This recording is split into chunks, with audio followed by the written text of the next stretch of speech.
حرب التنانين، ملحمة الممالك الخمس. الفصل الأول: فجر النبوءة.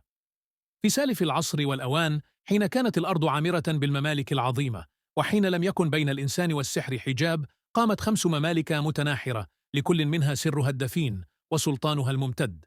أعظم هذه الممالك كانت إلداريا، أرض التنانين، حيث كان التنين لا يروض إلا على يد ملك يستحق العرش. وفي ليلة حالكة، حين بدا القمر كدرع فضي يتلألأ في السماء، تسلل فرسان مملكة فاليريون إلى عرش التنانين، وسرقوا بيضة التنانين الذهبية الموعودة وفق النبوءات بأن تكون مفتاح الحكم الأبدي. حين استفاق أورلين ملك إلداريا، كان الأوان قد فات، وقد أعلن ميلاد الحرب. الفصل الثاني: المنفية التي تحمل السر.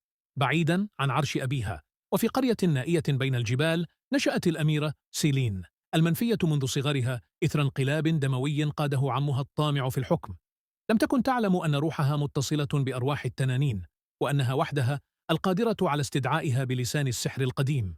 في إحدى الليالي جاءها حلم كاد يكون رؤيا، رأته واضحاً كما يرى الظمآن السراب: تنين ذو عيون متوهجة يصرخ باسمها، وأرض تحترق بنيران الغدر، وبيضة ذهبية تفقس ليخرج منها تنين ليس كسائر التنانين، بل مارد قادر على محو الزمان والمكان.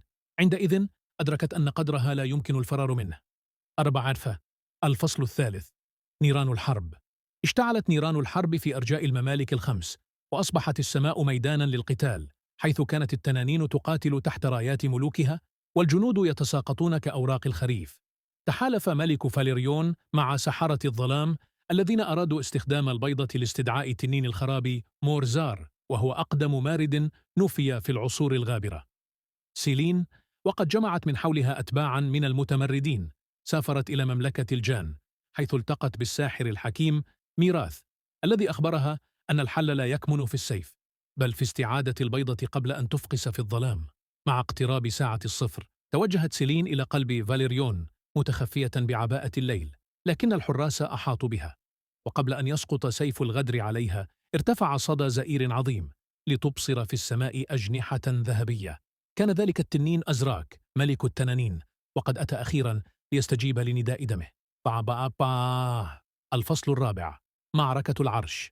في ساحة قلعة فاليريون، اشتبكت التنانين في معركة طاحنة، بينما تقاتل البشر تحتها كالنمل الهائج. حاول ملك فاليريون السيطرة على البيضة، لكنه فوجئ بها تتصدع بين يديه، وانطلق منها نور أعمى الأبصار. لكن لم يكن هذا ولادة الخراب، بل انبثق منها تنين ذهبي صغير، رمزاً لعهد جديد. استجاب أزراك لدماء سيلين الملكية، وأطلق نيرانه الحارقة التي اجتاحت العرش، لتنتهي الحرب بسقوط آخر الطغاة. 4. الفصل الخامس: الخاتمة والنبوءة الجديدة. بعد أن هدأت ألسنة اللهب، أعيد بناء إلداريا، وعادت سيلين إلى عرشها لا كأميرة منفية، بل كملكة اختبرتها النيران. أقامت عهدا جديدا من السلام، وعاهدت التنانين ألا تستخدم قوتها إلا لحماية الأرض.